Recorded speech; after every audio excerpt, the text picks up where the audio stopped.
Good morning, everyone. Josée here. Just continuing our reading on The Miracle Morning by Hal Elrod. And just wanted to make sure that everyone knows that I am highly recommending this book to be purchased. It has changed my life. There are two books this past year that I read that have drastically changed my life, and so this is the first one. And I'm going to turn this off. Sorry about that. Um, this is the first one, and we are reading chapter 3, which is entitled The 95% Reality Check. We've read part, it's a long chapter, so I divided it, and now we're reading the second part of that chapter. I'm going to put my glasses on. Thanks. So this part is entitled Lack of Purpose. If you ask the average person what their life purpose is, you will get a funny look or a response like, gee, I don't know. What if I asked you? What if I asked you? What would you say?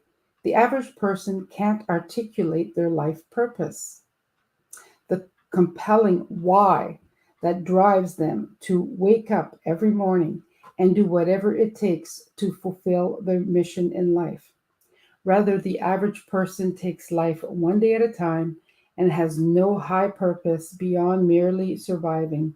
Most people just focus on getting through the day, taking the path of least resistance, and pursuing short term, short lived pleasures along the way, while avoiding any pain or discomfort that might cause them to grow.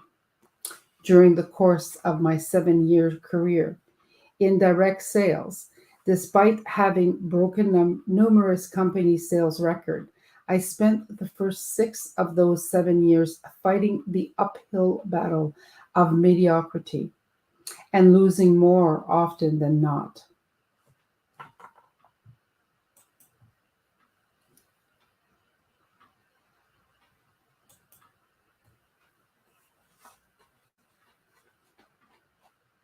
My results were inconsistent, and I consistently accepted far less than my best until I finally figured out the secret to overcoming mediocrity: live a life of purpose.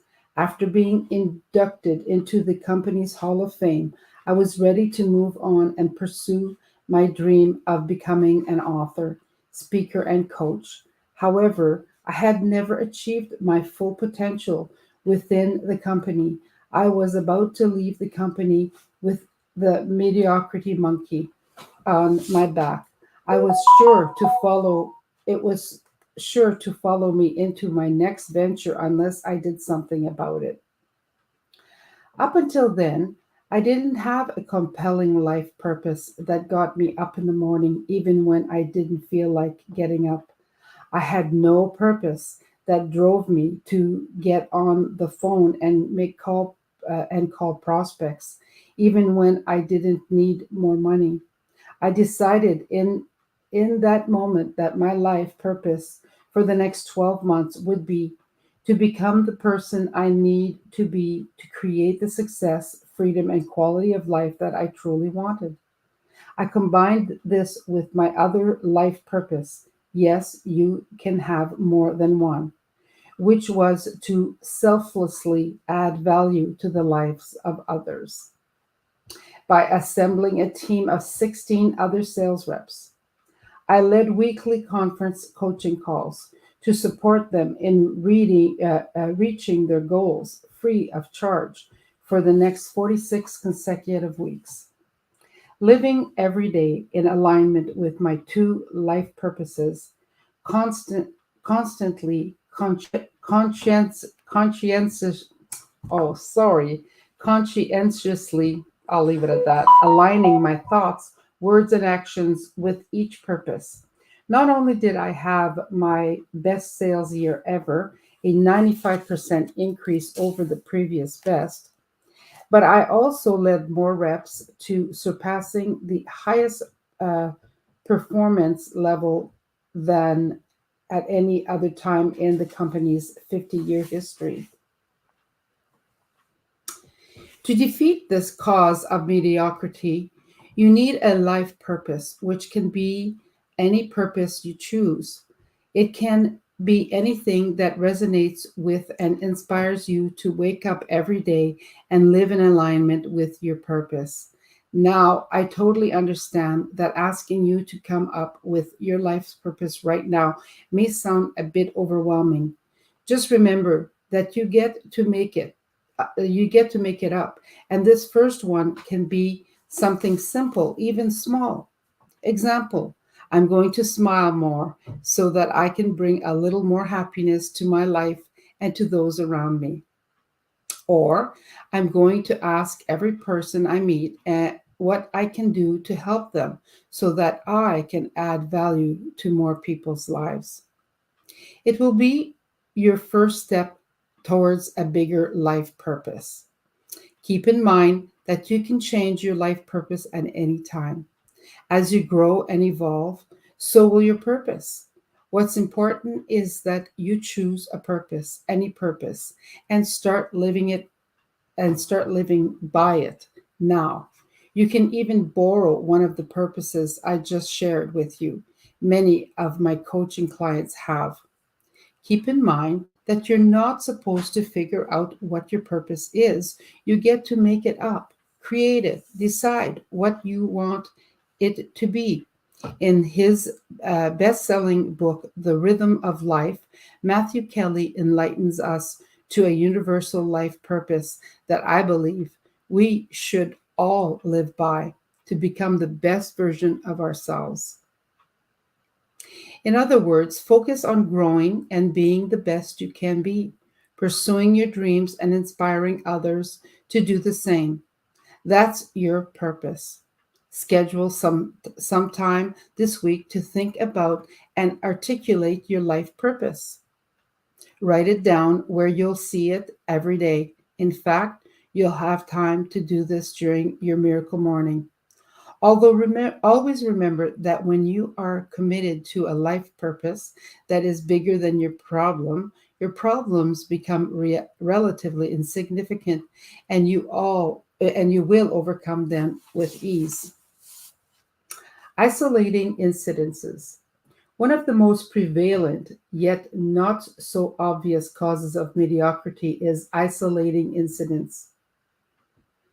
We do this when we mistakenly assume that each choice we make and each individual action we take is only affecting that particular moment or circumstance. For example, you may think it's no big deal to miss a workout, procrastinate on a project, or eat fast food because you'll get a do over tomorrow.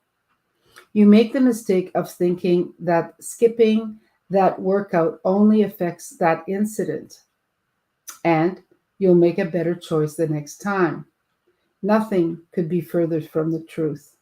We must realize that the real impact and consequence of each of our choices and actions, and even our thoughts, is monumental because every single thought, choice, and action is determining who we are becoming, which will ultimately determine the quality of our lives. As T. Harv Eker said in his best selling book, Secrets of a Millionaire Mind, how you do anything is how you do everything. Every time you choose to do the easy thing instead of the right thing, you are shaping your identity, becoming the type of person who does what's easy rather than what's right.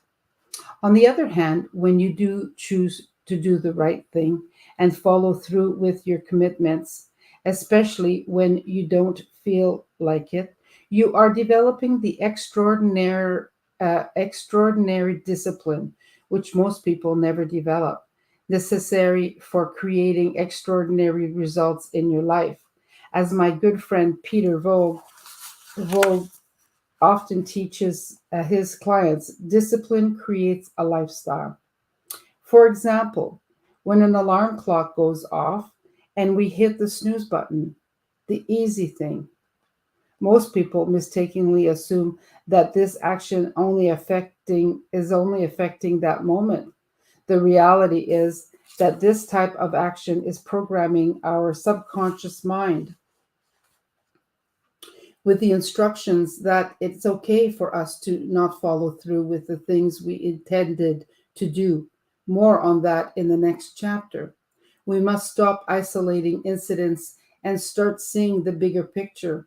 Realize that everything that we do affects who we're becoming, which is determining the life that we will ultimately create and live. When you see the big picture, you start to take the alarm clock more seriously. When the buzzer goes off in the morning and you're tempted to snooze, you start thinking, wait, this is not who I want to become, someone who doesn't even have enough discipline to get out of bed in the morning. I'm getting up now because I am committed to waking up early, hitting my goals, creating the life of my dreams, etc.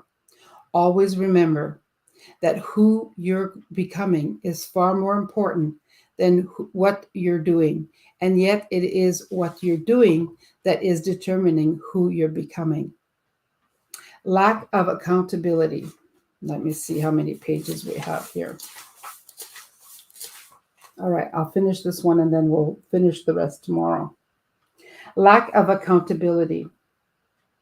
The link between success and accountability is irrefutable. Virtually all high successful people, from CEOs to professional athletes to presidents of the United States, embrace a high degree of accountability. It gives them the leverage they need to take action and create rules, even when they don't feel like it. Without it, we'd have a lot more pro athletes skipping practices and CEOs spending their day playing words with friends on their iPhones. I'm sure some are already doing that. I'm guilty of it occasionally, but we'd have a lot more. Accountability is the act of being responsible to someone else for some actions or results. Very little happens in this world or in your life without some form of accountability. Virtually every positive result you and I produce from birth to age 18 was thanks to the accountability provided for us by an adult in our lives, parents, teachers, bosses, etc. Vegetables got eaten, homework were completed, teeth were brushed, we bathed and got to bed at a reasonable time. If it weren't for the accountability provided for us by our parents and teachers, we would have been uneducated, malnourished, sleep deprived, dirty little kids. Nice way to reframe it, right? Accountability has brought order to our lives and allowed us to progress, improve, and achieve results we wouldn't have otherwise. Here's the problem: accountability was never something you and I asked for, but rather something that we endured as children, teens, and young adults. As it was forced upon us by adults, most of us unconsciously grew to resist and resent accountability altogether. Then, when we turned 18, we embraced every ounce of freedom we could get our hands on, continuing to avoid accountability like it was the plague, perpetuating a downward spiral into mediocrity, developing detrimental mindsets and habits such as laziness, deflecting responsibility, and taking shortcuts. Hardly a recipe for success. Now that we are all grown up and striving to achieve worthy levels of success and fulfillment, we must take responsibility for initiating our own system of accountability, or move back in with our parents. Your accountability system could be a professional coach, a mentor, even a good friend or family member. The reality is that statistically, 95% of the people that read any book don't implement what they learn because no one is holding them accountable to it. There is a way to change that. So tomorrow we'll continue and we'll start with highly recommended get an accountability partner. So thank you for joining me today and looking forward to seeing you all tomorrow. Again, I'm reading The Miracle Morning from Hal Elrod. As this was a book that impacted me quite a bit this past year, and I'm sharing it with all of you. I would highly recommend anyone to pick up this book and read it this year.